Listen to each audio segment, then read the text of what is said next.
welcome back to another week of Behind the Lens. I'm Debbie Elias, film critic, creator, and host of Behind the Lens, where we go behind the lens and below the line with all those movers and shakers, the film and TV makers, those producers, directors, writers, actors, cinematographers, production designers, costume designers, sound mixers, sound editors, film editors, the VFX gurus, composers, and so many more. Today is a very special episode of Behind the Lens, as it is a Slamdance special. That's right, Slamdance Film Festival starts this week on February 20th, running through the 26th. And this year, for the first time in its 31st year, the festival has moved to Los Angeles and is at various venues in the area. There is also a virtual aspect of Slamdance Film Festival that runs February 24th through March 7th on the Slamdance channel. You can get the complete lineup of everything Slamdance at www.slamdance.com. But before you do all that, I spent some time on Valentine's Day talking with a couple of the filmmakers who are marking world premieres of their films at Slamdance. First up will be my exclusive interview with Cameron S. Mitchell talking about his documentary, Disposable Humanity, followed by CORY SANTILLI discussing the wonderfully quirky and wacky narrative feature, In the Mouth. Now, many of you may not be familiar with Slamdance, so let me give you a little bit of background. I know my regular listeners over the past decade have heard me talk about Slamdance. Peter Baxter, one of the founders, Peter has been on the show several times over the years. But first, let me give you a little insight into what Slamdance is. Many of you may not be familiar with Slamdance Film Fest. It was originally established in 1995 by a group of filmmakers who were tired of relying on the existing festival system to showcase their work, primarily because those festivals weren't taking the work that really showed filmmakers thinking outside of the box. And over its 31 years, Slamdance has consistently discovered new and emerging talent that have helped shape our cultural future. This is the mantra of Slamdance is by filmmakers for filmmakers. Since its inception, as I mentioned, the festival has always been around the same time as Sundance, although not a part of Sundance, and held in Park City. However, this year, Slamdance has moved to Los Angeles, and it will run again from February 20th through 26th at various venues, and will be available virtually on the Slamdance channel from February 24th through March 7th. And I, for one, am thrilled that Slamdance has found a new home here in Los Angeles. It fills a void that was created with the demise of Los Angeles Film Festival. So it's nice to see something of this caliber and this kind of notoriety that will and I think LA is a perfect place. Let's get the filmmaking community back in LA. Let's get the films in LA. Let's get the crews in LA. Let's do what we can to boost the film industry here in LA. And I think having a festival like Slamdance now based here in LA is perfect. You know, Slamdance's mission has always been to function as an agent of change in filmmaking and digital media. You know, over the years, they have expanded their lens to go from filmmaking into digital media and help to make the creative works of artists with divergent voices accessible. And it's not just a one-shot deal in February for the festival. Slamdance has year-round programs that include its screenplay competition, DIG, also known as Digital Interactive and Gaming, an accessible education initiative called Polytechnic and Unstoppable, and a showcase of works made by creators with visible and non-visible disabilities. And that's very important, especially with the first film that we're going to talk about today, and that is Disposable Humanity. And you're going to hear in a moment my exclusive interview with the writer, director, cinematographer, and co-editor of Disposable Humanity, Cameron Mitchell. Now, this is an eye-opening documentary about how the Nazis used disabled people to train killing staff and design the concentration camp apparatus for the Holocaust. This is where the genocide started. This is where the Holocaust started. And it's with a program, the Nazi program, Nazi Action T4. And this is where it was developed. How to effectively murder millions of people, how to effectively commit genocide, what is the best method to do that, and how, where can it be done? It was through this program that the gas was developed. The gas method was developed, and also the gas chambers. You will actually, so when you see the film, you will actually see footage of schematics, drawings that have been found over the years showing this, demonstrating this. There is also film footage, some of which was available during the doctor's portion of the Nuremberg trials. We had the Nuremberg trials against the German officials, but then there was also the Nuremberg doctors' trials. Because what this T4 program was, through its development, to come up with things, you've got to have guinea pigs, you've got to have lab rats. Well, the lab rats that the Nazis used were humans. But it wasn't just the average person off the street. It was the sick, the infirm, the disabled, the mentally disabled, people that were in psychiatric institutes, psychiatric hospitals, and then people that had visible disabilities. And those were the people that they took and they experimented on, and that essentially they murdered. These disabled people, mental and physically disabled people, were the first victims to be killed under the Third Reich.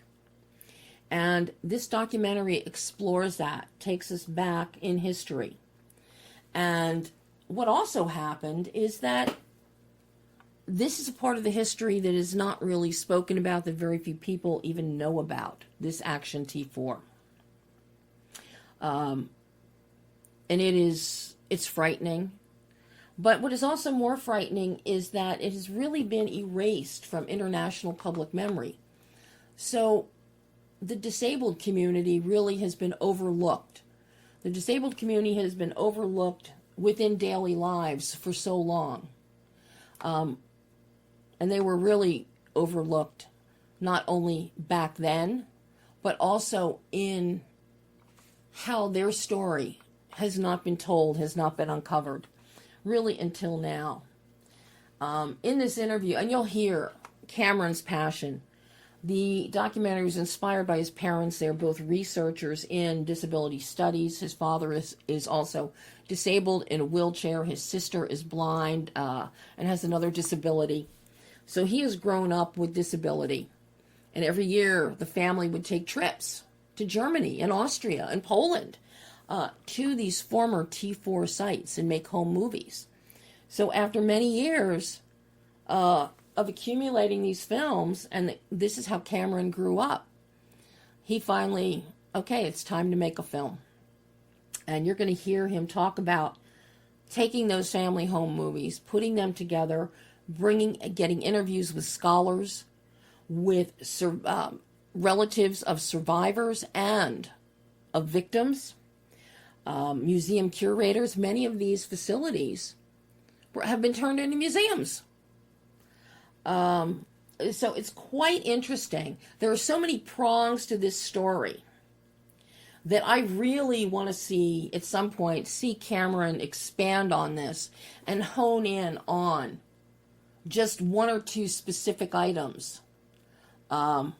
Maybe do a documentary series for television, for public television, because there is so much to fit in that, even talking to him, and we didn't have that much time during our conversation. So I'm hoping to talk to him again in the future.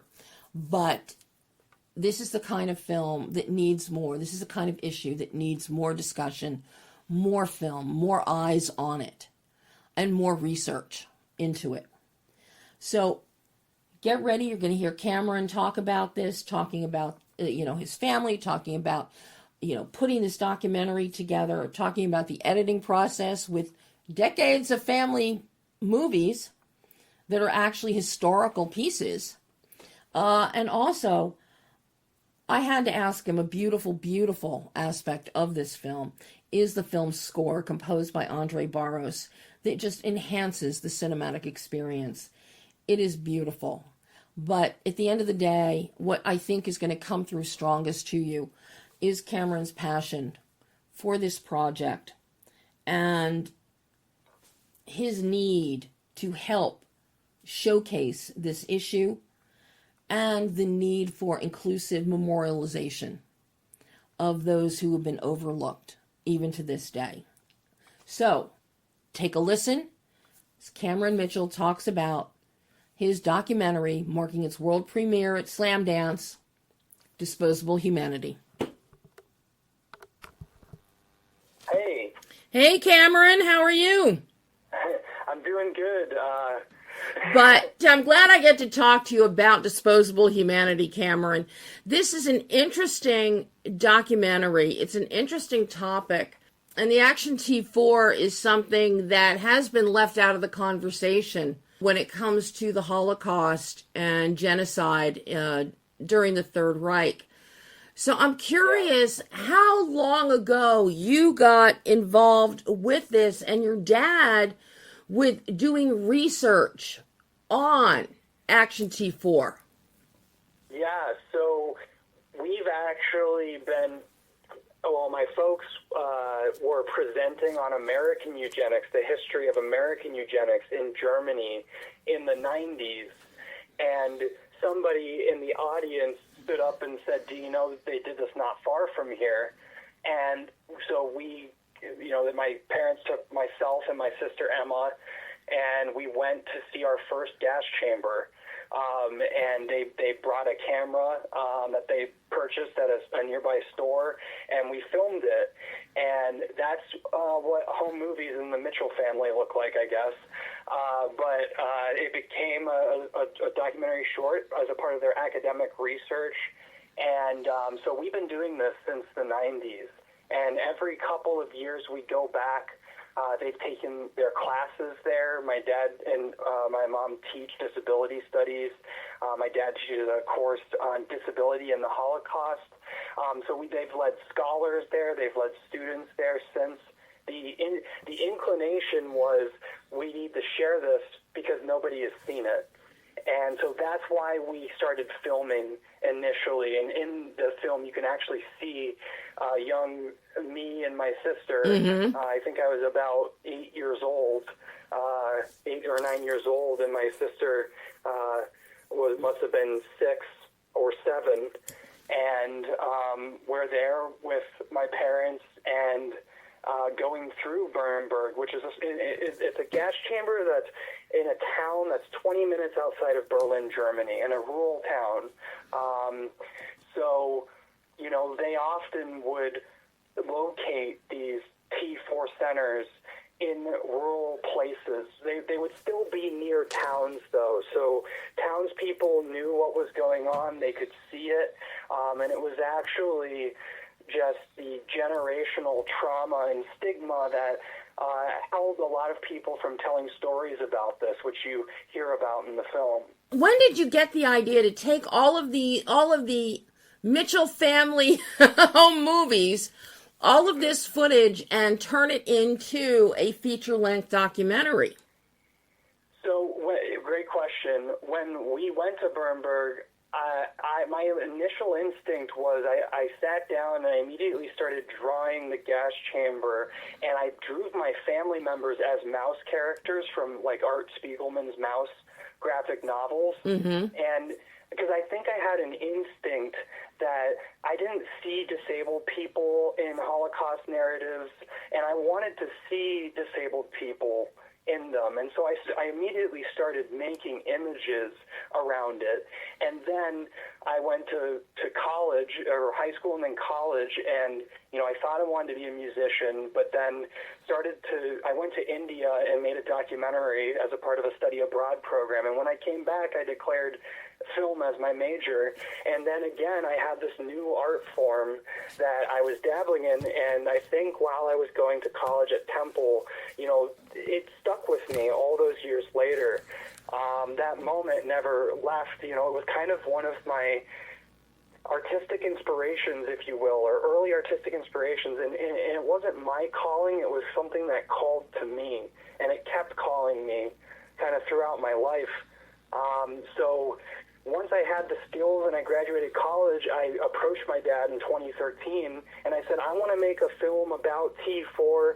How we made you made your film in Bernburg. I want to go to all 6 T4 centers, which are memorials now, and many of them are active psychiatric institutions still. And I want to film at all of them. And, my dad just always encouraging the artist in me, of course, was immediately like, that's a great idea, and I support it, and let's figure out how to do it. And so we spent a couple of years raising a small amount of funds, and in 2017, we were finally able to go do principal photography, and we did it over 2 months in Germany. I packed the family into a ramp van that was stick shift, and none of us could drive stick shift except our B camera operator, Ryan Hammaker. So the only non-family member that was with us, he drove us around Germany and in Poland and Austria, and we visited, finally, in 2017, all 6 of these sites. Wow. What an undertaking. Now, you have an amazing assortment of interviews that you have peppered throughout here with your home movies. And I'm curious, was it difficult to get these speakers to go on camera, to talk about their different perspectives? Because each one has a different perspective on the T4, on the gas chambers, on the memorials. Everybody adds something different. So I'm curious about bringing all these people together, gaining access to them, which I'm sure your dad and mom were a big help with. So talk to me about that and how you assimilated and accumulated all of these people. Yeah, I like to say that this is where my dad really earned his producer credit on the film, because he basically coordinated and pointed us to all of the people that we filmed, and some of them we encountered or stumbled upon along the way, which is very German, as you might know. Stolperstein, stumbling stones, are a big part of German memorial culture. So kind of stumbling upon history is how you're supposed to do it in Germany, which I think is a stark contrast to how we view history in America. And museums and memorialization, and which is why the film is, it's part investigative journalism, but it's also part really about memorialization itself. So it's a new kind of film that looks at what memorialization does in terms of remembrance. What does remembrance mean to us? There's an old Jewish proverb that states, you die twice, once when you pass and once when your name's forgotten. And remembrance is a big part of Holocaust studies and Jewish culture. And, I think now more than ever, we need to remind ourselves, or to remember. We're kind of losing that inclination. Elon Musk just told a room full of AfD supporters that it's time for Germany to forget about the past, to move on, that children aren't responsible for the crimes of their parents. And, it's very convenient that these seemingly fascist leaders are telling us to forget right at the time when we need to remember. And Elon, you don't even know how the Holocaust started. We don't, and we don't know how the Holocaust started. T4 is what catalyzed the Holocaust. They would not have been able to kill 6 million Jews without the invention of the gas chamber and the training of the staff. There were killing staff that were transferred to all of the death camps. And T4 personnel that literally designed the death camps as a part of Operation Reinhardt. So there's a whole gap here that we need to fill in and quickly right now, if I might add. Oh, absolutely. I mean, the timing of your documentary is just unfortunately perfect. And it's quite fascinating how eye-opening it is in terms of Operation Reinhardt and in terms of the genesis of the gas chambers and mass execution and genocide. I found that one of the most interesting parts of your film. But it's something that's really curious. You have all of these places you visit. You have the memorials. You have all of your interviews. At what point did you as a filmmaker start putting this together in a cogent film and finding your through line to tell this story? So the film is, if you were to tell T4 in a chronological fashion, it would actually be from a perpetrator perspective. So it's actually a very challenging subject to tackle. But film is honestly the only medium, I believe, that can fully capture it and bring it to life, because you start to look into T4 and you see pages and pages and books of dense material that's sitting there waiting to be discovered. But it is dense and there's a lot of it.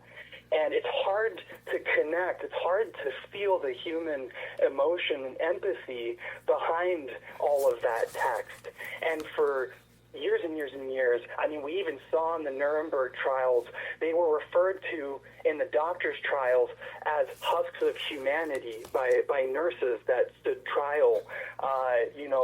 Leon Jaworski, who later prosecutes Watergate, has to go find Polish tubercular victims of T4 in order to prove that it wasn't just crimes against national Germans. There were international crimes, which is, one of the reasons why it was segmented from Nuremberg. The doctors' trials were separate.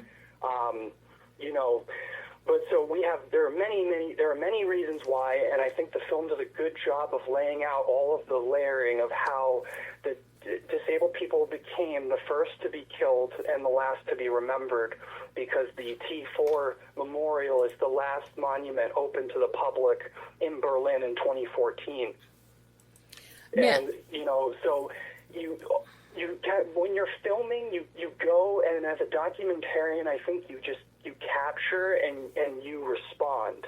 It's and this is what I love about the form of documentary is it's kind of like improv jazz or improvisation, because you're reacting and responding with the camera, which is kind of a protagonist in these situations, and choosing where you're going to place the camera, which is why we say that this is the first feature film to solely focus on action T4, and it's told by disabled people. It's incredibly important that be realized as a part of the film's architecture and how it pulls you in, because perspective matters. For years and years and years, these doctors, the people who tried these trials, did not see themselves as disabled.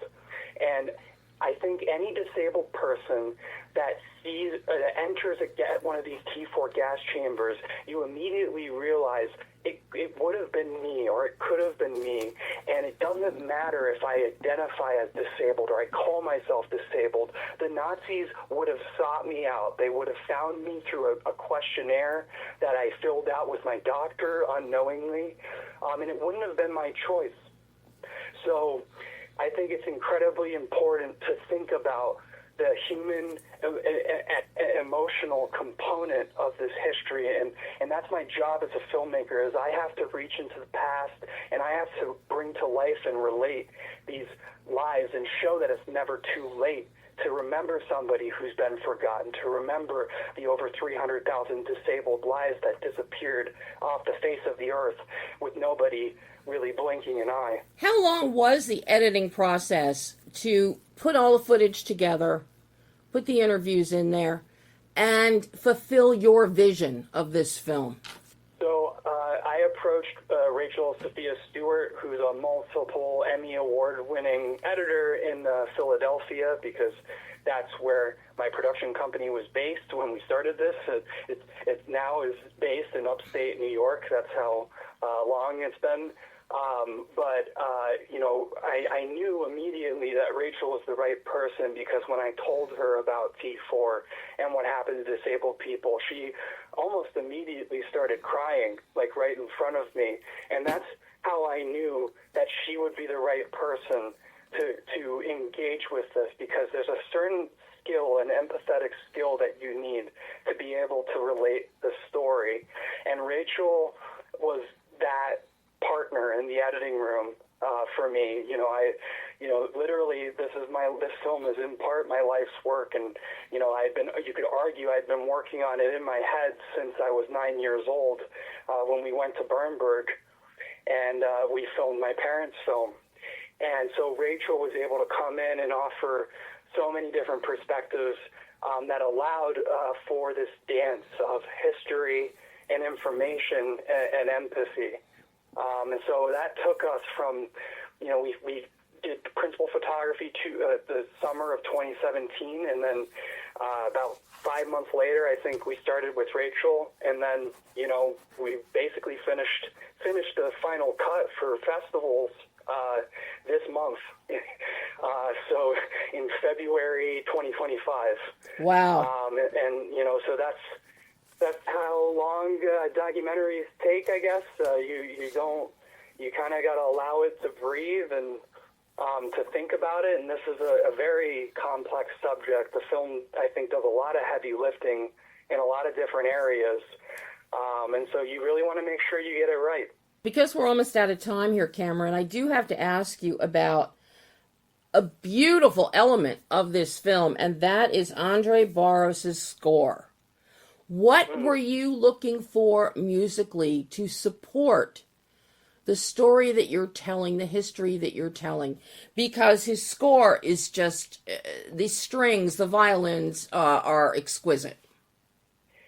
Yeah, thank you for asking that question. I wish Andre was here to help me answer this, because he could tell you in much more intricate detail his design of his score, which was designed over years, actually, much like my relationship with Rachel. Andre actually approached me when we ran our Indiegogo campaign to raise funds for principal photography back in 2017. So Andre has also been with me and involved in this project since 2017.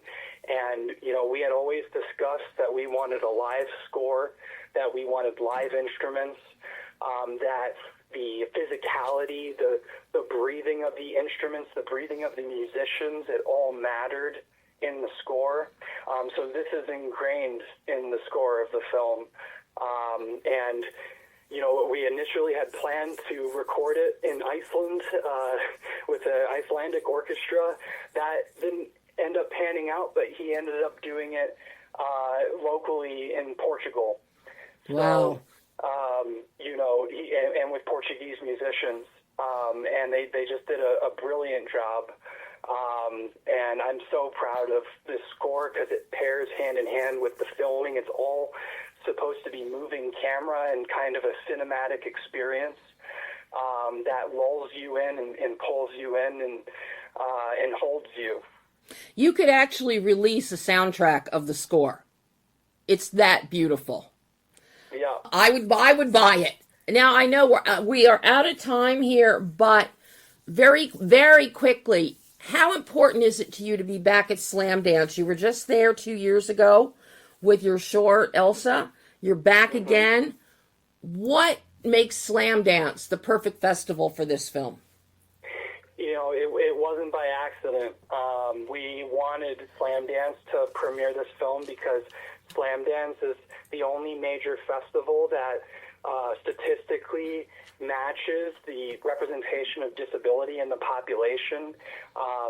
The Unstoppable program is by disabled filmmakers and with disabled filmmakers, and it is so essential. I mean, I think it just exudes the ethos of Disposable Humanity, that the disabled perspective matters, and it's a multiverse of new stories that if only we can understand the importance of perspective, we could have access to, and we could really see that how much depth there is there, and how much more there is to learn about humanity.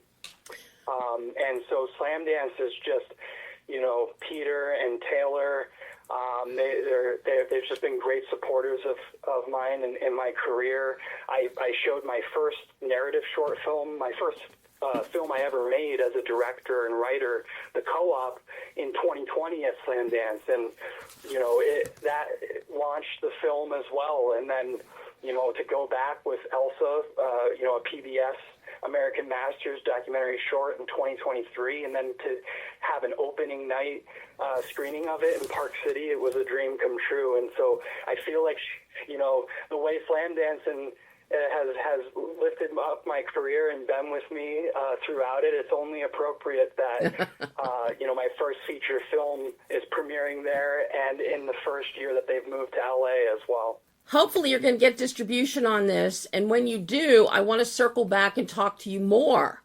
But for right now, this has been wonderful getting to talk to you about Disposable Humanity. Congratulations on the film. So this film is actually, opening night is Thursday, and our world premiere is Friday, but they gave us the best slot. We have 7:15 p.m. on Friday, the 21st, and then if you can't make that, we have a second screening on Saturday, the 22nd at 5:30, and we're expecting a lot of diversity in attendance, and we wanted to screen the film also for a disabled and non-disabled audience in an accessible atmosphere, and Slamdance gets that. They certainly do. Peter has always been really good about that. Well, you go have a wonderful, wonderful premiere on the 21st. And hopefully we will chat again in the future, Cameron. It was really a wonderful chat. You had great questions. I really hope it happens again. I do too. And that was Cameron Mitchell talking about Disposable Humanity. Now we're going to turn our attention over to something that's a little bit lighter. And that's my exclusive interview with CORY Santilli, writer, director, and editor of In the Mouth. Also making its world premiere at Slamdance. It's a feature narrative. One of the things that you'll notice, even in publicity materials on the Slamdance site, this film is shot in black and white. It boasts some wonderful production elements, as well as outstanding performances from Colin Burgess and Paul Michael. In the Mouth, it is the story of Merle, a man who's been living his life as a shut-in recluse in complete isolation, unable to leave his house after discovering a giant version of himself protruding from his lawn. In other words, this huge head, bigger than the size of the house, is sticking up from the lawn, and the mouth is wide open. This is what Merle sees when he looks out his windows. And this is what CORY has brought to life on screen. It's fabulous when you see it. Poor Merle has run out of money, but if he doesn't pay his rent in the next 5 days, his landlord is going to evict him. With no other options left, he's forced to get a roommate, run an ad, get a roommate to pay him in advance so that he can pay his landlord. A guy named Larry, an older man, he has no baggage, no suitcase, no nothing. Just the clothes on his back. Shows up at the door. Hey, I'm the answer to your problem. Okay. Merle lets Larry in, takes his money, and now you have a man who suffers from agoraphobia, letting somebody into his house. He's not comfortable with people either, or letting people into his house. And then Larry, for whatever reason, he doesn't want to be found. So it's a big adjustment for both of them. But as you see unfold in the film, maybe they can each learn a little thing or two. And of course, There's some great twists and turns with some real surprising results that happen. So, as you'll hear in our conversation, CORY talks about how his own agoraphobia led to this story, and also tied in with that's one of the reasons he shot in black and white, and why everything is contained to a single location, so that doesn't have to move from location to location to location. There are a total of 164 scenes in this film, shot in 11 days. And I know the filmmakers out there, their jaws are dropping at hearing that. That's a hell of a lot of scenes to shoot in 11 days. A big part of CORY's ability to do that, though, is his cinematographer, Mike Majelinek. His work is meticulous, and it's wonderful here. The visual grammar that has been developed between CORY and Mike, it emphasizes the shadows and the negative space that comes with great lighting and shooting black and white. It's really, from a visual standpoint, I think your filmmakers are going to appreciate the depth of cinematic texture, and the rest of you watching the film are really going to be swept into Merle's world. As I mentioned, the film stars Colin Burgess and Paul Michael, and CORY had previously collaborated with them, which led him to bring them in for this. The music score, it's fun. It's composed by Kubelar Uner, and it blends whimsy and genre elements, and it's really a great buoy underneath this story, and really captures the innate humor that comes with somebody who thinks that there's a huge head out on his lawn that's keeping him from leaving his house. It's a wonderful conversation with CORY, especially when he delves into the lessons that he learned in making this film. And, reliance on his instincts, and how this entire filmmaking experience has helped him. So, without any further ado, take a listen to my exclusive interview with CORY SANTILLI talking about In the Mouth. Hi, CORY. Hello, how you doing, Debbie? I'm fine. How are you doing? Not bad, thank you. Everything shouldn't be bad because of the fact that you've got a very weirdly wonderful film that is making its world premiere next week at Slamdance. Yes, thank you. I'm very excited about it. We all are. I didn't know what to expect with this film. The first thing that caught my attention is that you shot in black and white.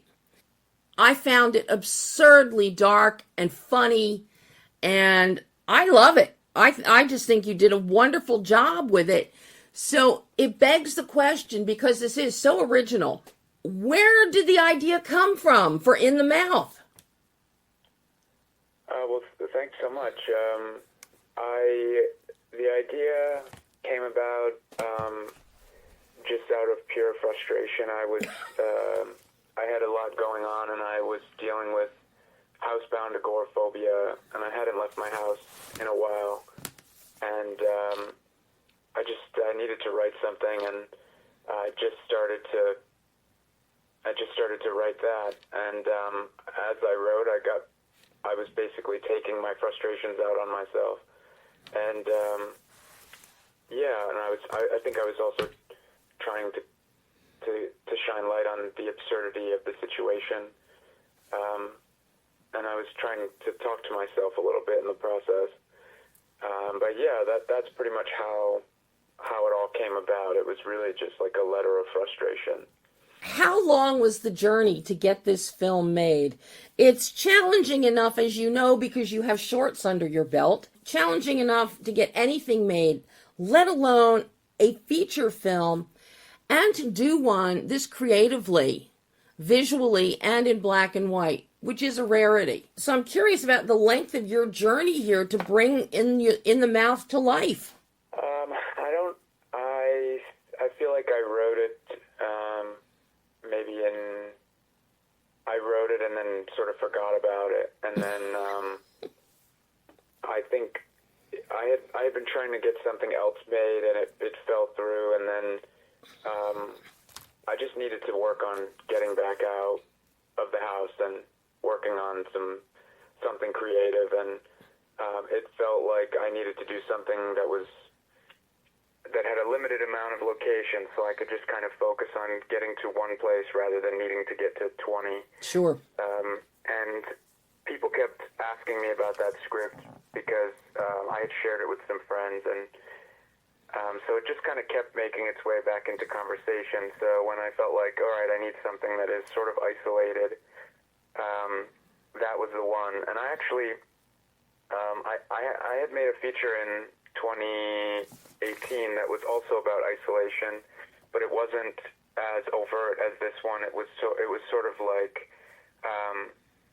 it was a lot like, its themes of isolation are not subtle when you're watching it, but to me, it was more of like a commentary on how people have to navigate isolation, as opposed to like a mandated isolation on this one. And I think I think I had been working on trying to make something with this theme in mind for a long time, but for this particular project, I feel like it took a couple of years, but most of those years weren't me trying to make it. I feel like I had never really actually thought I was going to make it, to be quite honest. If it weren't for people bringing it up, I probably wouldn't have ever considered it.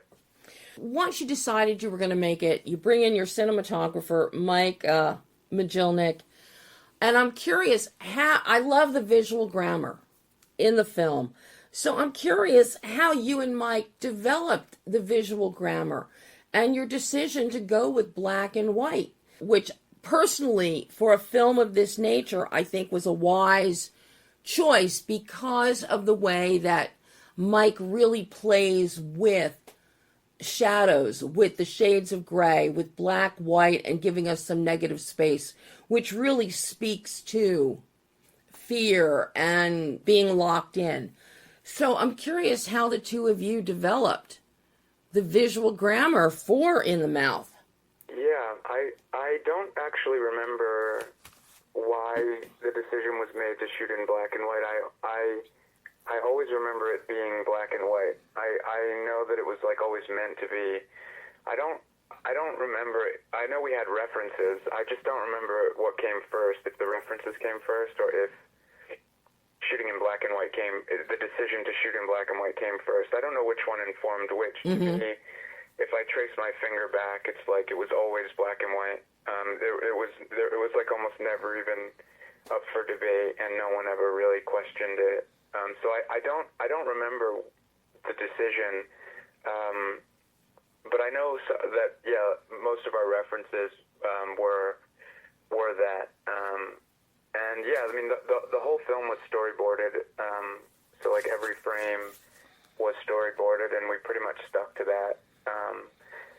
So it was sort of all decided before, and we tested LUTs and we tested cameras and decided on how we were going to do it. So we really prepared as much as we could beforehand because we had to move really quickly. We didn't have many days, and we had a lot of scenes. It was like 164 scenes or something crazy like that. So yeah, it was. We were always sort of on the same page about it, and I think, I wanted to be a little bit more whimsical with this. My first film is very static, and I wanted to try to make it a little bit more whimsical. So, we discussed split diopters and renting a scissor lift for some crane shots, and almost everything was on a dolly. So yeah, we just made a lot of decisions beforehand and got on the same page about it, and then there wasn't much time to like discuss things on set because we had to move so quickly. So almost all of those decisions were made before we even got there. How many days did you have to shoot this, Corey? 11. Wow. With 164 scenes? Wow. Yeah, it was in hindsight, it was ridiculous that we even thought we could do it. I don't think I would make the same decision right now. Yeah, and some of those scenes were like, you know, there'd be 20 shots in a scene. Yeah. Yeah, we were moving incredibly fast. And black and white, like you said, black and white is also helps you to be a little bit more efficient because there's a few things you don't have to worry about when you're in black and white, and so you could just focus a little bit more on, you know, on shaping things with light, and not having to worry about color so much. So yeah, but it was incredibly ambitious, and it was not as stressful as it sounds for some reason. I don't know why that is, though. I love the lighting that Mike brings to the table here in the design. It really serves the story and the characters well, both Merle and Larry, which is really interesting. And in a way, there's a lot of similarities between the two. The one needs to hide for reasons we're not going to say because it's a spoiler. The other one because of the housebound agoraphobia. But the way the two of you have designed this visually and played that, it works so well. And it looks cinematic and beautiful at the same time. So that's awesome to hear. Kudos to both of you on that. Now, you're also editing this. Did you edit as you went? In 11 days is going to be a little bit difficult. Or did you wait until you had all your footage and then take an editing pass? What was your process like there? I intended to have a cut done by the time we wrapped, but I learned on day one that was not going to be possible. It just wasn't practical at all. I almost always spent lunch, you know, just like going through storyboards. So yeah, we would like, you know, watch dailies just to make sure everything was in the can. But I wasn't able to start cutting until the end, and then I don't really do assemblies the way that other editors do. I understand why they're helpful. It just doesn't help me. So yeah, I just started editing the film pretty much chronologically and working pretty closely with the producers from the day we wrapped. Mm-hmm. Now, I'm curious, because you knew going in you were going to be editing, did this help you in terms of, as you were actually filming, were you seeing in your mind's eye, okay, well, maybe I can do away with this, maybe I should shift this here? Did your editing hat come into play while you were directing? Yeah, the editing sort of came into play when we were storyboarding. We were pretty much watching the movie on paper every time we would, you know, block it. Everyone would kind of huddle around the storyboard to see what it was going to be, and yeah, on the day you definitely realize, okay, we don't need this shot, or you know, you only have an hour and you need 2 hours, so you have to condense a couple of things. But yeah, everything was very intentional, and we tried to trust the storyboard as much as possible, and not to just get stuff to get stuff. Mm-hmm. Now, thankfully, you kept your cast with as many scenes as you have and as fast as you had to shoot. You kept your cast very, very small. But now, how did you go about finding Colin and Paul to play Merle and Larry? I had been in touch with both of them for a while. Colin and I had been trying to work on things for like 3 or 4 years prior, and I was either just, you know, for all different reasons, I just either wasn't ready to work on something, or something that I was trying to work on had fallen through. And then Paul, I had cast in something in like 2019 or 2020, and then the pandemic shut it down, and then I just stayed in touch with him. So I had been in touch with both of them, and it was just a coincidence that they sort of fit, you know, they both fit these parts in my head. So when it came time to figure out who needed to play, they both were sort of the first people that came into my mind. They're both wonderful. Colin is brilliant in this role. Yeah, Colin's very funny, and he's a great actor. They both are. I was very lucky. Like every day, you know, part of the reason we were moving so quickly is because they were so well prepared. Well, and you know, and Colin, his facial expressiveness speaks volumes in this film, and this is where his ability and Mike's cinematography, and then the camera work, it just really captures some amazing moments that you then pick up in your editing so they don't get lost anywhere. And that really adds so much to your storytelling with this one. Really nice little triumvirate working there with Colin, with Mike, and then with you with your editing hat. I'm really impressed by that. Oh, well, awesome. Thanks so much. Yeah, our everyone did such a good job. Even in post, you know, and the art department and the sound mixer, everyone really delivered. We had a really small crew, but everyone really went above and beyond expectations. Now, you didn't overlook music in this. You've got some great scoring here. What were you looking for musically? I feel like music was hard to articulate. The composer also scored my first film and some experimental things that I've done in between. And he's really good at honing in on everything once he sees what the film is supposed to be doing. We had a lot of conversations. I think the hardest part about it was that we didn't want it to sound like a derivative. Like I think that it'd be really simple to just sort of score it the way that someone, you know, like it's sort of cartoony. It's sort of like a genre bender. I think, you know, people think like John Bryan or something, and I think we were really trying to find something in the middle of that. And he had a really good idea early on that he had this like device. I wish I knew what it was called, where he could manipulate all the instruments he was playing through this thing he could put in his mouth. Wow. It was sort of like a tube or something, and so like all of the things that he was doing were being filtered by this like mouthpiece, and which obviously for in the mouth. So a lot of these sounds, a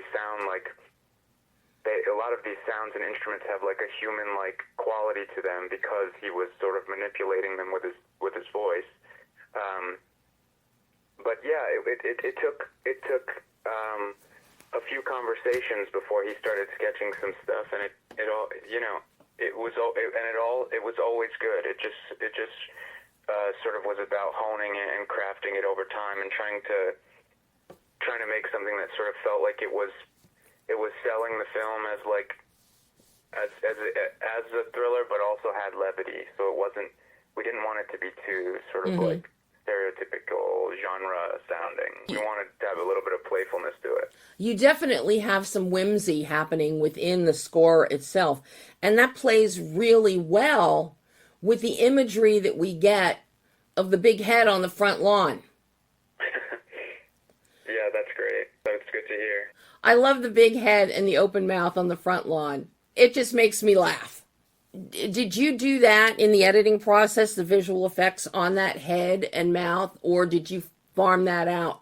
Some of it is practical effects. Like we had a miniature house and a miniature like grass area, and some of it was practical where we just put Colin's head through the lawn, or we put him, you know, by a miniature of a house and things. And then the rest of it was done by our VFX artist. We just did the rest of it on green screen. It was the initial intention was for everything to be practical and for everything to be forced perspective, but we learned pretty early on that for the sake of time, we just weren't going to have enough time to get everything perfect. So I think by day 3 or 4, we just started saying, okay, we're going to have to do this one in post and this one in post. So yeah, it's a mix of practical and post VFX. And just think, you have now allowed Colin the opportunity to put on his resume, stuck my head through fake grass. Yeah, there you go. Not too many actors can say that. That's very true. So now you've got your world premiere coming up on the 21st at Slamdance. Why Slamdance? What is it about Slamdance that makes it the festival for you to have the world premiere? You know, we were talking on set. I think someone asked on set where we wanted to play it, and everyone just sort of felt like Slamdance would be the best place. We didn't know anyone there or anything. We just felt like that would be the best place to play if they'd have us. And so we submitted, and we got in, and we felt very lucky. I think it's probably because they're a bit, their whole mission statement is sort of to champion uniqueness. Mm-hmm. And I don't know that we've been able to really put our finger on how to identify, like, as a genre or as a film in general. We've just sort of made this thing, and we know that's what the tone is supposed to be, but it's always sort of felt like something that's been a little bit off the rubric. And so I think that, there's probably no better place for that than Slamdance, just in terms of the type of stuff that they're curating. So yeah, we feel very lucky to have the opportunity to play there. Now, I think it's a perfect festival for you and this film, because Slamdance thinks outside the box, and you definitely thought outside the box with In the Mouth, which begs the question, now that you've made the film, you're about ready to premiere, as you look back on the experience of making In the Mouth, what did you learn about yourself as a filmmaker that you can take forward into future projects, of which there better be many? I'm just telling you now. So. There better be many. So what did you learn as a filmmaker about yourself? I think I learned that I can be a little bit more trusting of my gut. I did not feel that way on my first film, and I think that on this one, it's partially due to the people I was around and how supportive the cast and crew was. But yeah, I think I learned that I can kind of trust my gut a little bit more. And yeah, I think I'm not a particularly, I would say I'm not a particularly confident person. I'm a more confident filmmaker because I'm not really considering anything except my intention. So I understand, that doesn't mean that people are going to like it, or, I hope they do, but I at least know what I intend to do, and on this, I think that being able to trust myself a little bit more was really helpful to me. Whereas on my first film, that wasn't really present, and so it wasn't necessarily like a bad experience. It just wasn't what this one was, and this feels like it's been the best experience I think I've had making something to date. So yeah, so I think I have to try to trust my gut a little bit more and not ignore it. Well, if this is the kind of film that you can make when you trust your gut, definitely trust your gut more, CORY. Because you've done a wonderful job with this. And dare I even say, not going to give away a spoiler, but the ending of the film, those last few minutes in that third act, I think totally encapsulates your experience in making this film. Thank you so much.